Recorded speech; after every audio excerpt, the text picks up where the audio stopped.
أعوذ بالله من الشيطان الرجيم بسم الله الرحمن الرحيم ثم الصلاة والسلام على أشرف الأنبياء ومرسلين محمد مصطفى صلى الله عليه وسلم. السلام عليكم يا جماعة المسلمين والمسلمات والمؤمنين والمؤمنات. أما بعد an kelen ka tanga ɲini setigi ala fɛ a kan kisi ka bɔ sitanɛ tɔɔrɔ ma. O kɔfɛ an b'an sinsin setigi ala tɔgɔ ye min y'a daminɛ n'a b'a laban. O kɔfɛ an bɛ sɔli Muhamadu Mustafa kan n'o ye kisi ni nɛɛma b'a kan ala k'o jidi a kan ka bɛɛ lajɛlen fo ni alisilamɛya foliba de ye n'o de assalamu alaikum wa rahmatulahi taala wa barakatu. Alhamdulillah an bɛ ala tanu an bɛ segin ka ala tanu ka ala tanu ka ala barikada. Yani n ka don n ka kuma kɔnɔ a y'a dɔn k'a fɔ denkɛ n'a ka garibuden mankan don n'o de ne Sheikh Sherif Abdul Aziz Aidara ye ka bɔ Mali la Bamako commune 3 Samɛ. O la an bɛ foli belebeleba ta k'a ɲɛsin n ka video yɛrɛ filɛbagaw ma ani minnu kɛlen don ka u abonné n ka page sanfɛ ani minnu bɛ n ka video partager n'u b'a commenter. Ya Rabbi ala ka n'u sara ni hɛrɛ ye, ala ka haminakow nɔgɔya, ala ka laɲiniw sabati, ala ka ɲinifɛnw bɛɛ lajɛlen kɛ sɔrɔ fɛn, ala k'o kɛ ala yɛrɛ ka alaya kɔsɔn alikuranɛ bonya kɔsɔn sɔli ala rasulula. Alhamdulillah bi an bɔkun tɛ dɔwɛrɛ foyi ye. Bamananw b'a fɔ ka zana na ko maa tulo sɔminen k'o ye subaga ye. Donba belebeleba min bɛ nalen n'a bɛ fɔ a ma ko mawuludu. Kɛlɛ selen sofurukun na Maraba Yaasa dɔn t'o sa. Mawuludu ye donba de don min bɛ diɲɛ kɔnɔ ni don min n'a dogolen tɛ fiyewu. Wallahi. Wa o mawuludu don belebeleba don wa don min kɔnɔ ni silamɛ ɲuman mumini ɲuman n'a ti tɛmɛ o si kan. Don min don don barikalen de don wa don min don duwawu jaabi don don don min don hami gɛlɛnw yira ala la don don. Donc o la komi aw bɛɛ b'a dɔn cogo min na ka kɔrɔ o kelen de don i n'a fɔ cogo di san o san an bɛ kuranɛ kalanba organiser ka bɛn a don ma an bɛ mawuludu duwawu kɛ ka bɛn le 29 de ma ni kalo le 29 an bɛ kalo min na n'o le 29 octobre ye an bɛ duwawu kɛ ka bɛn le 29 octobre de ma donc a tɔ tora panko kelen ani ɲɛ wawa.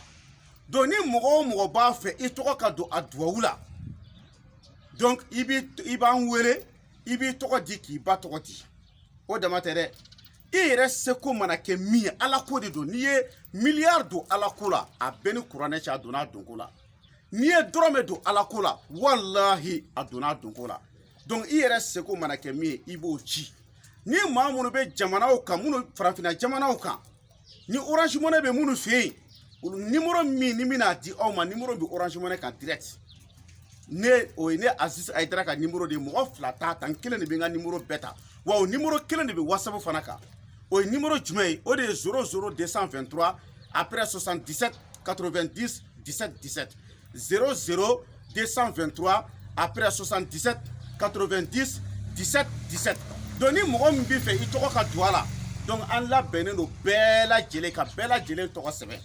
Nka ɲina ala barika la bɛɛ b'a dɔn an bɛ mɔgɔ nombre min ta o de la n ko maa tulo sɔminen ye subaga ye an bɛ mɔgɔ 100 ani maa 13 de ta san o san an tɛ tɛmɛ o kan o tuma depuis bɛ video in lajɛ ka ban kana a sumayara i b'i tɔgɔ di k'i ba tɔgɔ di seko mana kɛ min i b'a ci est-ce que y'a faamu donc n bɛ fɛ ka min fɔ nin yɔrɔ in na mɔgɔ caman de bɛ diɲɛ kɔnɔ mawuludu duwawu in tɛ tɛmɛ minnu kan o b'a dɔn parce que ɲɔ bɛ ɲɔbugu dakan de b'a la. An bɛ mun kɛ o don ala tulo b'an na n'o y'a sɔrɔ an bɛ ko wɛrɛ kɛ mawuludu duwawu in kɔnɔ n'o de bɛ ka mɔgɔw ka duwawu jaabi ala k'o ko tiɲɛ ka bɔ yen a fɔ mun na mɔgɔ hakɛ min ye anw wele mɔgɔ hakɛ min ye ne wele o ko Aziz Aidara anw mɔgɔ o mɔgɔ mana a tɔgɔ don ni mawuludu duwawu in na u bɛɛ ka duwawu bɛ jaabi dɔw tellement que a kɔnɔnafili ye mɔgɔw sɔrɔ dɔw ko a ma ko tuma ko fɛn wɛrɛ de bɛ ne bolo ne bɛ min bato wa ka fara ala kan wa ko tuma ko ne bɛ fɛn wɛrɛ de bato ka fara ala kan wa. Ko dɔw tun bɛ kaso la an ye duwawu kɛ olu ye olu bilala muso dɔw tun bɛ san joli u n'u cɛ tɛ bɛn kɛlɛ dɔrɔn an ye duwawu kɛ olu n'u cɛ bɛnna muso joli bɛ yen ni u ko k'u b'u furu sa ka b'u cɛ kunna n'an ye duwawu kɛ n'olu ka furusako banna mɔgɔ joli bɛ yen minnu papier ko tun b'u la n'an ye duwawu kɛ olu ye ni ala sɔnna n'olu ye papier sɔrɔ mɔgɔ joli de bɛ yen minnu tun b'a fɛ k'u ka mɔgɔ bila ka taa jamana kɔfɛ papier ko kokisɛriw ka wari bɛɛ dun k'a ban ni salon mawuludu duwawu n'olu tɔgɔ kɛra olu ka papier ko ɲɛnabɔra n'olu taara maa joli de bɛ yen Faransi Amérique Italie Allemagne n'u ka baarako dɛsɛra ka ɲɛnabɔ n'a ye ni mawuludu duwawu kelen kɛ u ye ni ala ye olu ka baarako nɔgɔya dɔw bɛ furu la san 5 olu ma se ka den sɔrɔ an ye ni duwawu kɛ olu ye bilahi ala ye den nɔgɔya olu ye banabaatɔ joli bɛ yen n'u bɛ si dilan kan n'u bɛ bana dilan kan sisan pa u ye ko sugu bɛɛ kɛ tubabuw y'u ta kɛ chinois y'u ta kɛ dɔw ko kɔrɔtɛ ni dabali don u ye ko bɛɛ kɛ sanubapa mais a ye ni duwawu kɛ olu ye ala barika la olu ka duwawu kɛ olu ka banaw banna u n'a ɲɔgɔnna si caman caman dɔw den ka den sɔrɔ san 6 san 7 den dɛsɛra ka tagama ala barika la an ye duwawu kɛ olu ka denko olu denw sera ka tagama u n'a ɲɔgɔnna si caman caman caman mɔgɔ joli bɛ balɔntana dɔw bɛ yen k'olu bɛ se balɔntana k'u k'a sa mais u tɛ se ka bi don dɔw bɛ yen u b'a fɔ ko n'olu donna terrain kɔnɔ dɔrɔn k'olu bɛ bana an ye duwawu kɛ olu ye bi olu ye sanga sɔrɔ olu bɛ min kɛ la anw ye gindo la o b'an ni ala camancɛ la mɔgɔ joli de bɛ yen diplôme tun b'olu bolo u dɛsɛra ka baara sɔrɔ ka to ka diplôme déposer fan bɛɛ baara ma se ka sɔrɔ nka an ye mawuludu duwawu kɛ olu ala barika la olu sera ka baara sɔrɔ mɔgɔ joli bɛ yen k'u bɛ luwanse la du ko hami de tun b'olu la u halala du sisan papa n'a ma se ka ɲɛnabɔ n'a ye ni mawuludu duwawu k'u la ni ala ye halala du nɔgɔya olu ye an balimakɛ dɔ bɛ yen ale ka misi 170 de delila ka tunu a bolo a ye ko sugu bɛɛ kɛ pour que ka se ka misi in ye fula dɔ don nka salon mawuludu duwawu ale ye tɔgɔ k'a la ala barika la misi in yera f'u ye journal ni fɛnw bɔ a kan u n'a ɲɔgɔnna si caman caman caman donc n bɛ fɛ ka min fɔ aw bɛɛ ye a bɛɛ ni kuranɛ cɛ ni y'aw wuli ala kana to na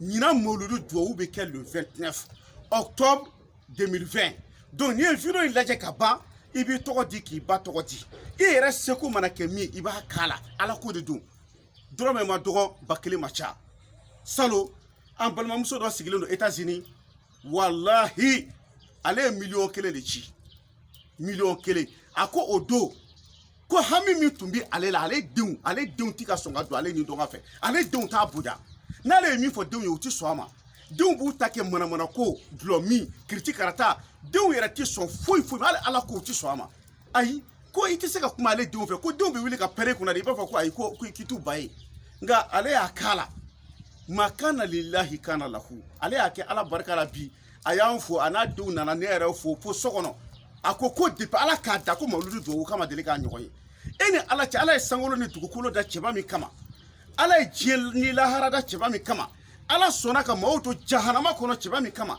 ala sɔnna ka maaw to alijɛnɛ kɔnɔ cɛba min kama o ka nin donba bɛ tɛmɛ silamɛ ɲuman jumɛn na hakilima jumɛn na han donc n bɛ fɛ ka min fɔ aw ye n'a ye vidéo in lajɛ ka ban aw bɛ n wele n ka téléphone numéro la n y'a fɔ aw ye depuis kelen n ko n'i y'a mɛn ko bolituma dɔn o k'a sɔrɔ i sen ka di han bolituma dɔn ka fisa sen ka di ye dɛ k'a fɔ n bɛ se boli la i tɛ teliya i ka boli joona mais n'i ye vidéo in lajɛ k'i sigi k'a fɔ ko n bɛna miiri fɔlɔ ni jama dafara ka ban o ye sen bɔli a la donc je vais m'exprimer un peu en français comme chaque année nous sommes là à organiser notre grande prière du Mawlud pour la naissance du prophète Mohammed, paix et salut sur lui.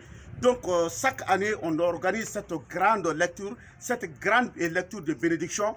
Donc les gens savent ça déjà. Donc ce que j'aimerais vous dire tout simplement, cette grande lecture sera faite le 29 octobre 2020. Donc nous invitons tout le monde qui veut assister ou participer à cette grande lecture de bénédiction pour la naissance du prophète Mohammed, paix et salut sur lui.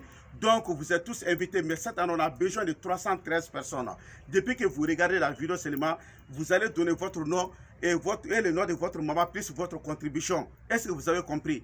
Donc sur mon numéro c'est 00223 après 77 90 17 17 00223 après 77 90 17 17. Donc les gens qui veulent faire leur vœu, parce que dans le monde là, tout le monde a des soucis. Tout le monde a des soucis. Même si tu es milliardaire là, tu as des soucis que tu ne sois pas pauvre ou bien. Donc il faut mettre votre nom là-dedans. La seule chose qui ne peut pas laisser une personne là, ça c'est la prière. Il n'y a même pas de confusion entre les gens sur ça là. Donc si c'est le moment, il faut être là-dedans. Est-ce que vous avez compris? Tu connais aujourd'hui mais tu ne connais pas demain. C'est ça que Dieu nous a dit. Le monde là, ce n'est rien. Le monde là va finir. Il faut te confier à Dieu et il faut aider. C'est-à-dire, il faut prier Dieu. Est-ce que vous avez compris? Les grands jours qui viennent là, il ne faut pas que ça passe comme ça sans que tu fasses rien quoi. Est-ce que vous avez compris? Donc ça c'est votre occasion. Les gens qui sont à l'extérieur, en Afrique, ainsi de suite, toute personne, si vous avez vu la vidéo, donc il faut partager. Donc même si tu partages ça dans tes grandes pages, que Dieu te donne le paradis, que Dieu te donne ce que tu veux. Toute personne qui partage ces vidéos-là dans leur page. Donc j'aimerais que vous partagez ça partout. Est-ce que vous avez compris? Donc, le 29 octobre 2020, an bɛ Mawuludu kuranɛ kalan kɛ u la. Donc, bɛɛ lajɛlen invité len don. N'i b'i tɔgɔ di k'i ba tɔgɔ di, an mago bɛ mɔgɔ 313 de la. N'o dafara ka ban, an tɛ tɔgɔ sɛbɛn bilen. Parce que n'an ye don jan ta, n'i y'a ye an y'a to f'a surunyana tuma min, an b'a dɔn 313 bi a bɛ se ka na sɔrɔ. Mais n'an ye don jan ta tuma dɔ la, fo mɔgɔ dɔw bɛ kasi tuguni o b'a sɔrɔ tɔgɔ dafara. Donc n'i ye vidéo lajɛ ka ban yan'a ka se o yɔrɔ ma, i b'i tɔgɔ di k'i ba tɔgɔ di, i seko mana kɛ min a ci dɔrɔn. Est-ce que i y'a faamu? Donc an b'a ɲini Ala fɛ. Ala de ye Wahidul Samadu ye. Ala de ye Zul Jalali wal Ikram ye. Ala de ye Yahuwa ye, ya man la huwa illa huwa. Ala de ye Hayyul Qayyum ye. Maa o maa k'a ka duwawu ti jaabi, k'a mɔgɔ ti dilan, Ala kana sɔn o k'i tɔgɔ don an ka nin duwawu in na. Ala mɔgɔ o mɔgɔ bɛ yen k'o ka duwawu bɛ jaabi, Ala sɔn n'o y'an ka video lajɛ ka ban, n'an ye duwawu k'a ye, n'an ye duwawu k'a ye ni duwawu in bɛ jaabi, n'a y'an ka video ye ka ban dɔrɔn, baasi foyi t'a la, k'a tɔgɔ di, a k'a ba tɔgɔ di, a seko mana kɛ min ye a k'o k'a la. Mawuludu de don, Ala ka donba de don, sankolo ni dugukolo dara cɛba min kɔsɔn, o de don, o ka donba de don. Donc ne bolo nin don ma kan ka tɛmɛ mɔgɔ si la. Chrétien joli joli bɛ yen n'u bɛ ne wele a bɛɛ ni kuranɛ cɛ k'u tɔgɔ di k'an ka duwawu k'u ye. Mɔgɔ m'o yɔrɔ faamuya o. N'i taara dɔgɔtɔrɔso la sisan, n'i kɛra chrétien ye, i bɛ taa silamɛ dɔ sɔrɔ dɔgɔtɔrɔso la, silamɛ bɛ chrétien furakɛ, wa chrétien bɛ silamɛya furakɛ, wa bénédiction o de duwawu ye o de ye. M'a dɔn n'an ye faamu. Ala k'an bɛɛ bɛ sababa ma, Ala ka tiɲɛ dɛmɛ, Ala ka haminako nɔgɔya, Ala ka tiɲɛ kɔrɔta, Ala k'o kɛ Ala yɛrɛ ka Alaya kosɔn, ali kuranɛ bonya kosɔn, sallallahu rasulullah. Pour une autre information, vous m'appelez sur mon numéro de téléphone. Après l'indicatif du Mali, c'est 00223, après 77 90 17 17. 00223, après 77 90 17 17. Retenez le seul date, le 29 octobre 2020. Le 29 octobre 2020. Ok, à bientôt, Solu ala Muhammad.